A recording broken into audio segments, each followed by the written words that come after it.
This episode of Common Health is brought to you by Reg Lantern. Reg Lantern is a straightforward and easily understandable software platform built to assist community health centers in staying compliant so they can focus on serving their patients rather than paperwork. For health centers that are serious about achieving, managing, and maintaining compliance, Reg Lantern provides a comprehensive approach and is an affordable and valuable solution. Reg Lantern can help your health center. Contact them today at reglantern.com. That's REG, as in regulations, lantern.com. For special discounts, mention that you heard about Reg Lantern on the CommonHealth podcast. Hello, and welcome to CommonHealth, a podcast brought to you by the Virginia Community Healthcare Association, or VCHA. I'm Tracy Douglas, VCHA CEO, and your host for this episode. On CommonHealth, we discuss all things community health in the Commonwealth of Virginia, amplifying the voices of those who are served by community health centers here and those who serve them. Hello, and welcome to Community Health listeners. As you know, this is a podcast brought to you by the Virginia Community Healthcare Association, or VCHA, as we're also known as, and I'm Tracy Douglas, your host here. And today, guys, as you know, I always try and do my best to bring informative talks to you all. And I must say that we've done it again. We've got a pretty fantastic guest on our show this time who is really going to talk to us about, we're going to come from the healthcare world and the cancer, speak specifically to cancer. And I have to say that I am very, very grateful that we've got our guest here today for you listeners. I think this is going to be a really good show for you, and I think you're going to learn a lot. And if you can recall, the whole purpose of our show is we like to amplify the voices of those who are served by community health centers here in Virginia, but then also those who provide the health care here in Virginia. So with that, audience, we have a wonderful guest, and I have to say, this guy who I highly admire with the work that he's doing here in the state of Virginia, and that's Dr. Mark Fleming. And Dr. Fleming, he's a board-certified medical oncologist. He received his BA from the University of Pennsylvania and his doctorate in medicine from the Medical University of Ohio. And Dr. Fleming then completed his residency at Temple University Hospital in Philadelphia and his medical oncology fellowship at Memorial Sloan Kettering Cancer Center there in New York City. Dr. Fleming, audience, has contributed multiple book chapters and journal articles to esteemed publications such as the Clinical Council Research, the Nature Clinical Practice Oncology, Update in Clinical Therapeutics, and Clinical Prostate Cancer. And Dr. Fleming has presented his work both nationally and internationally. Outside of medicine, Dr. Fleming enjoys spending time with his family, church. He loves to golf. He's a golfer, guys, and likes to, in his free time, root for his hometown Cleveland sports team. So let me ask you, now that LeBron is not Dr. Fleming, Ohio anymore, over out there on the West Coast, are we still rooting for? We appreciate LeBron. LeBron did his job. He brought a championship in my 50th year of this world in 2016. So, yes, we still appreciate LeBron, and my appreciation for LeBron took me to the LA Lakers. But if it was the LA Lakers versus Cleveland, I want the Cleveland Cavaliers to win. That would be a great problem to have. But we still love LeBron because he brought us a championship. Okay. All right. I'll take that. So with that, we are excited, listeners, to have Dr. Fleming here joining us today. So thank you, Dr. Fleming, for taking the time to join us. Well, thank you, Tracy, for having me. It's always a pleasure. Oncology or cancer care is a very personal thing. My hero If you could see me, I'm sitting in my office, and behind me is my father perched up looking down upon me. My father is in heaven looking down upon me, and my father was a primary care physician who worked. It wasn't a designated community health center, but it would have qualified to be a federally qualified health center because it was in the heart of East Cleveland, Ohio. And so my roots, my values come from my father being a physician, taking care of a vulnerable community. And my belief, you kind of referenced some articles that I had done, but that really goes to we want to bring here at Virginia Oncology Associates, and me personally, my personal mission to bring the latest and greatest treatments to the communities. And so we are a community-based practice. We are independent. Don't work for a hospital. We don't work for a university. And so the physicians here set the values and the tone, how we care for our patients. And I'm just so proud of the work that I've been able to be a part of, as well as being a part of this group. Awesome. Thank you, Dr. Fleming. And, Dr. Fleming and listeners, I do want to just kind of start off with some stats here because listeners, it's really important. It was really important for us to bring Dr. Fleming to talk about a specific cancer. And I think it's really, I think Dr. Fleming is really going to enlighten us all in some of the work that he's been doing of late. But before we get to that, I want to start off, listeners, by giving you some stats here. The American Cancer Society estimates that in 2023, there were 228,000 new cases of prostate cancer diagnosed and 34,000 deaths just from prostate cancer. About 1 in 8 people with a prostate are diagnosed with prostate cancer during their lifetime. Each person's risk factor can vary based on their age, race and ethnicity, as well as some other factors. And so with that said, Dr. Fleming, you have an interest in prostate cancer. Can you talk? I know you said you it's a connection with the teachings from your father, but why prostate cancer? Why focus on prostate cancer?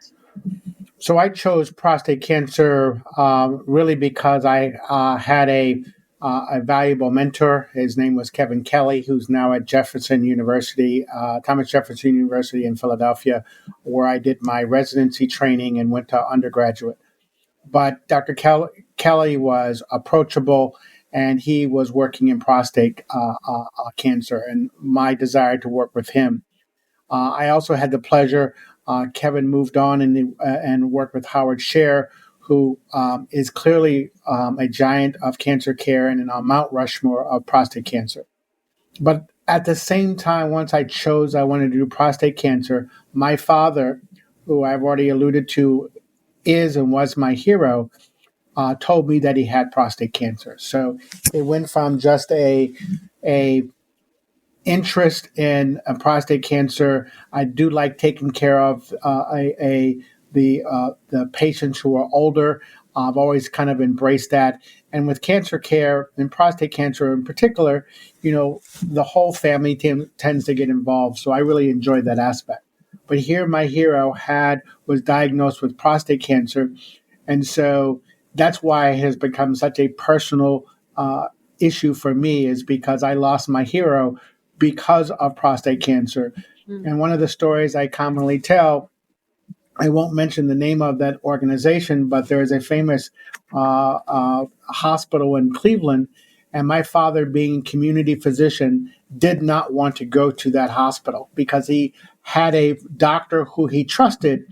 But unfortunately, Tracy, that doctor was behind the times. And so that doctor was not providing the latest and greatest and the best state-of-the-art care. And I really insisted about my father going to that institution that he did not want to go to because he deserved the best coming from the community. So one of the teaching points to your listeners are, make sure it's one thing to trust your doctor. That's very, very important. But it is also very valuable to make sure that doctor is up on the latest and greatest. And it's hard to, at this point in my career, I don't take care of breast cancer because I would not be the best person to take care of their breast cancer, even though they trust me. But I am quite capable and like to bring the state of the art care for prostate cancer. And it's hard for patients to navigate who is good and who is not good. But see if they have a particular area of interest would be one of their questions. And how often do you see this? And who do you go to when you don't know what to do? How are you going to help me navigate this when there's an area that you might not be aware of? And you don't always have to get a second opinion as long as your doctor is reaching out to get the latest and greatest, because it's impossible for a physician to stay up on the latest and everything. Mm-hmm. Well, you had mentioned as far as you like to work with men, who are older. And, again, going back to the stats, Dr. Fleming, prostate cancer is more likely to develop in older people. About 6 in 10 cases are diagnosed in people 65 years and older. And prostate cancer is rare in people under 40. The other piece to this is that we're seeing the risk of prostate cancer is higher in people of color and people with Caribbean and African ancestry. Why is that? Why are we seeing prostate cancer more in older men? And then why is it so specific to picking on people, right, of color? So being a scientist, we look for, is there a clear understanding or a biological understanding of why it is?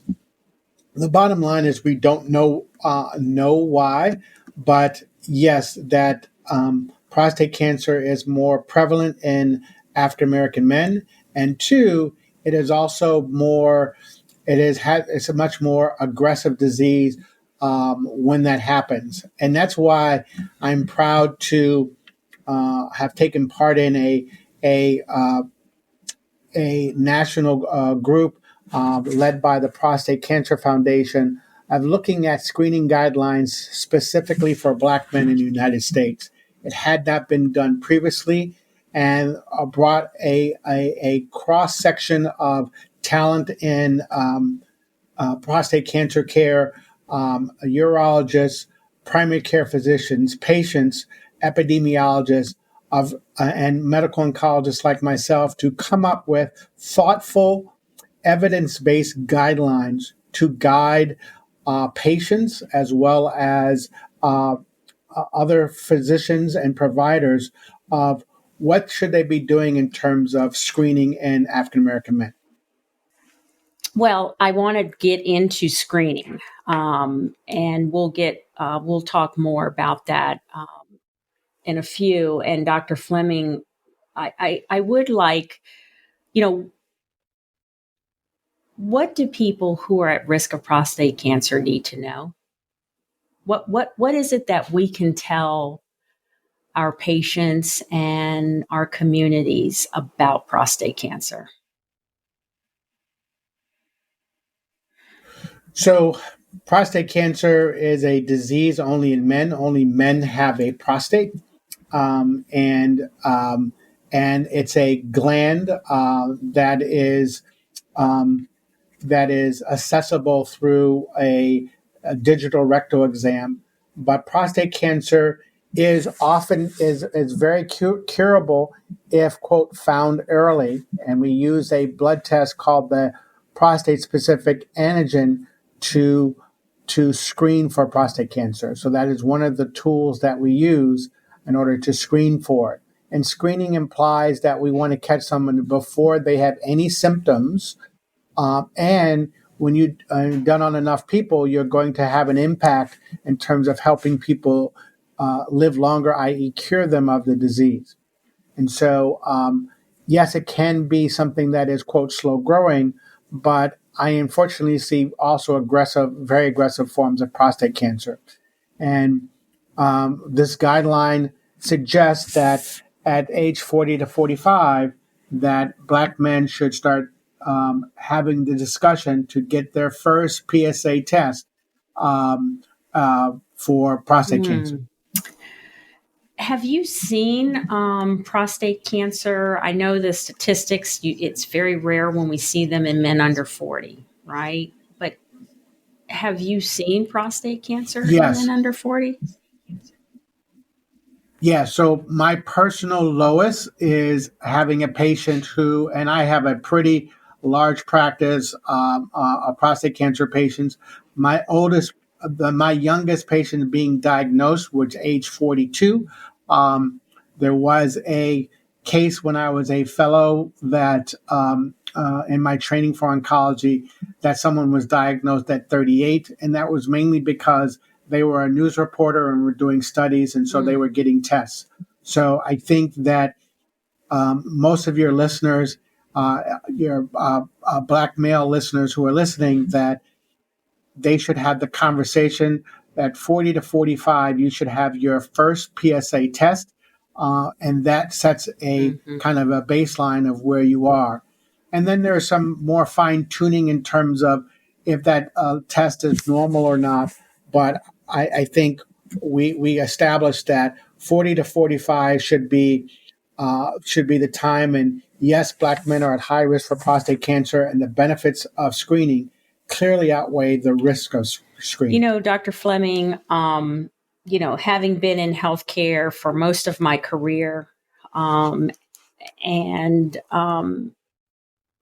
my former husband had prostate cancer as well, hence the reason why my son has a desire to get into urology medicine.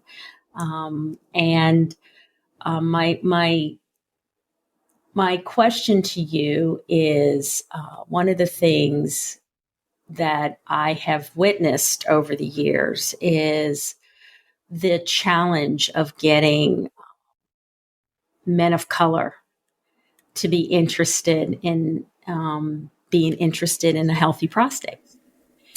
Yes. What's our message to them? Our message to them is, I have a 17-year-old and a 12-year-old, and my wife and I, we started a family later in life.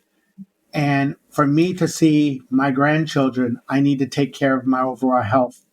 And part of my overall health, since prostate cancer is so common, is to proactively screen for prostate cancer, as well as screen for colon cancer, and eat a healthier, balanced diet.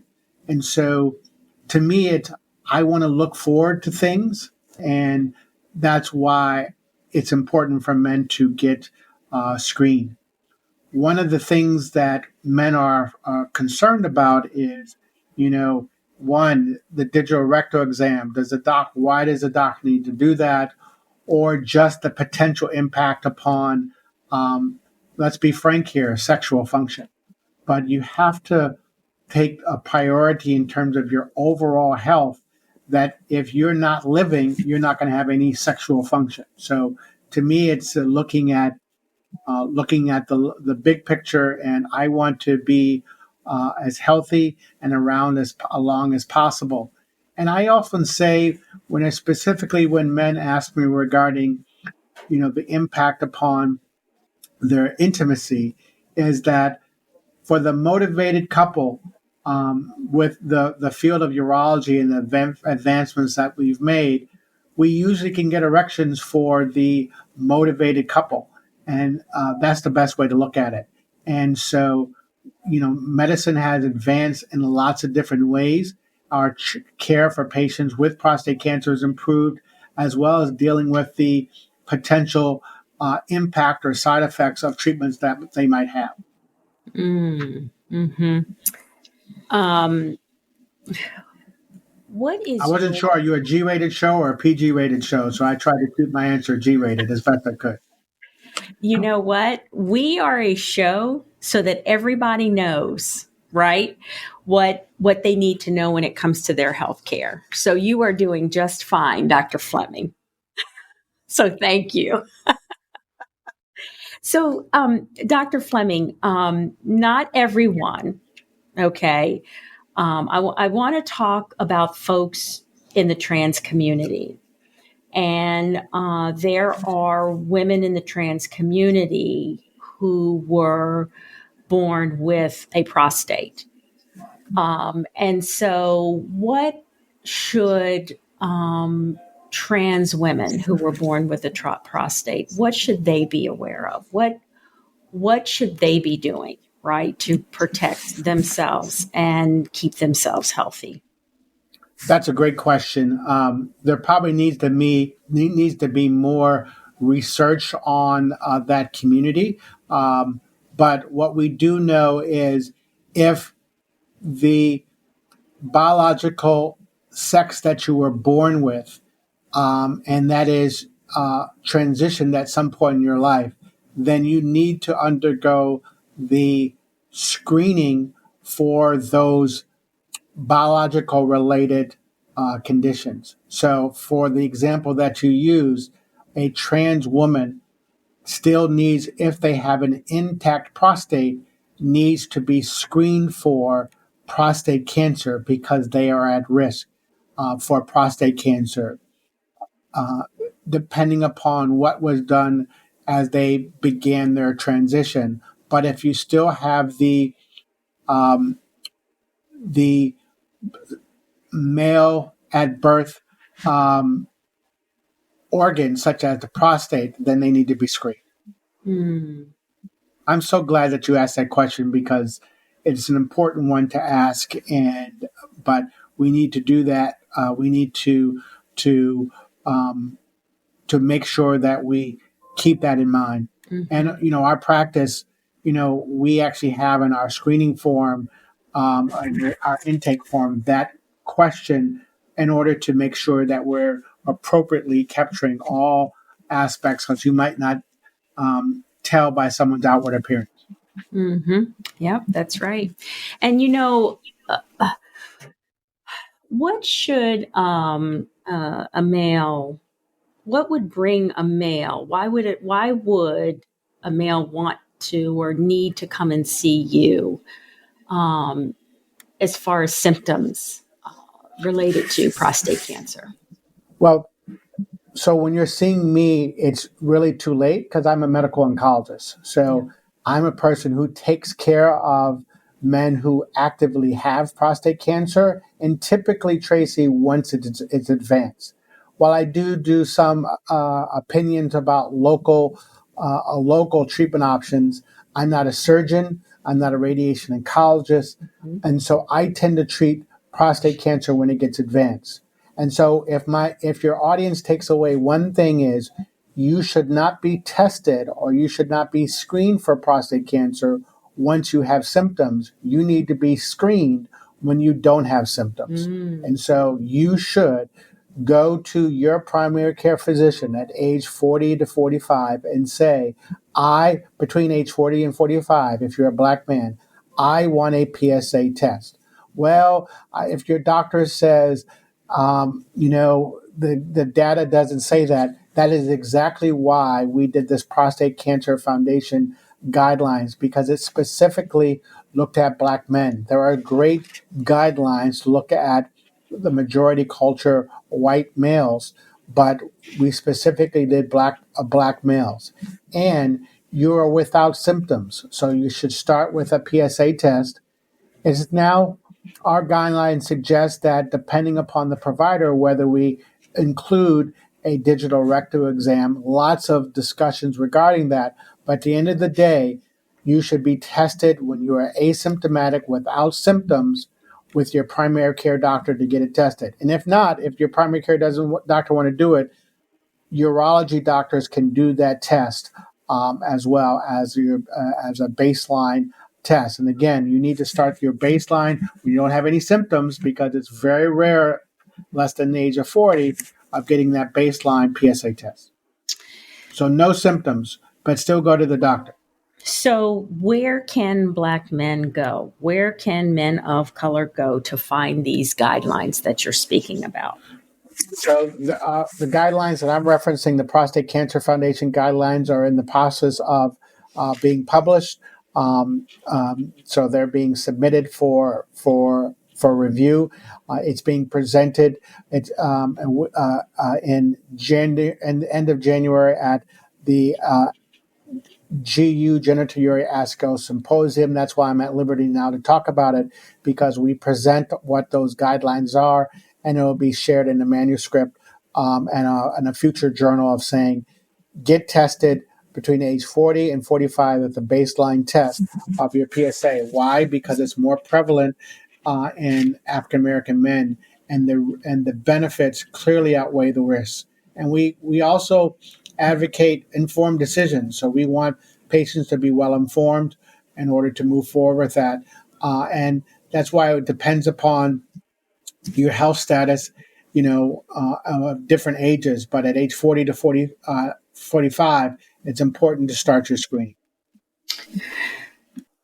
So, again, I want to go back to symptoms, because there will be some men that will have not been screened, do not know they potentially have an issue with their prostate. So if they do,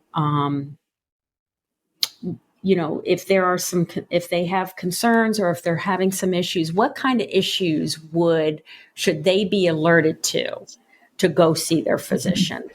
Yeah, so men should seek out medical guidance if there is a change in their urinary symptoms. So that could be a change in their urinary stream. And so are they getting up multiple times in the night to go to the bathroom? Do they have a urine stream that shoots straight out, or is it dribble? Do they have difficulty stopping and starting their urine flow? Blood is never a normal thing. So blood in your urine is never normal. And if you have blood in your urine, you should be evaluated by a provider. For more advanced prostate cancer, we can see symptoms of pain. The most common place for prostate cancer to spread is to bone.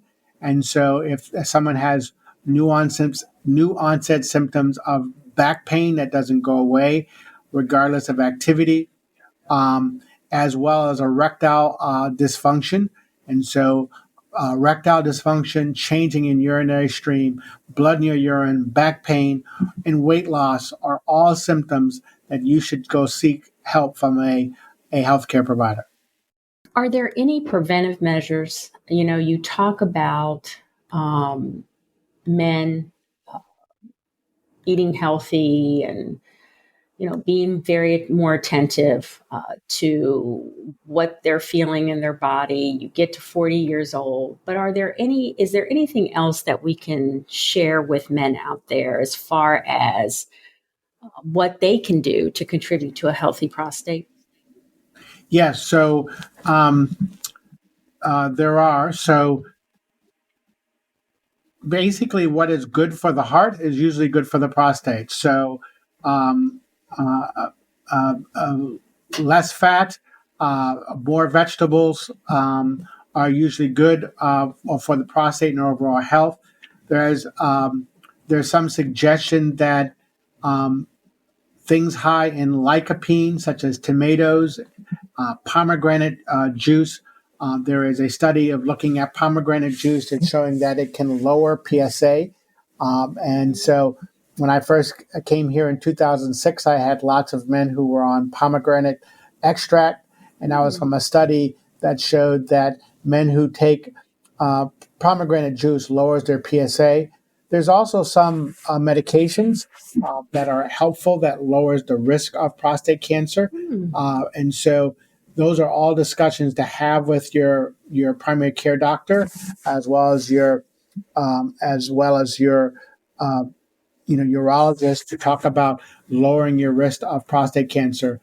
So there are options that people can be proactive in their health to take. Mm. Well, Dr. Fleming, I want to extend our appreciation with you taking the time and sharing with us, especially with these new screening options out there for men of color with regards to their prostate health. Before I let you go, I would like to know, do you have any other closing thoughts that we could share with our men out here who are listening to this show right now? Get tested, get screened, because I don't want your family members, your children, your significant others to have to go through what I had to go through, losing my hero to prostate cancer. And, the benefits outweigh the risks. It's a blood test, and that blood test can be very informative. The earlier, the better, between age 40 to 45 for Black men. And if you have a family history like I do, I get tested myself. I had a scare that was elevated, but it normalized, so that was very reassuring. So get tested, get screened, because you have a lot to live for, because your loved ones want you around. Awesome. Well said. I can't top that. And again, thank you for your time, Dr. Fleming. We so appreciate you.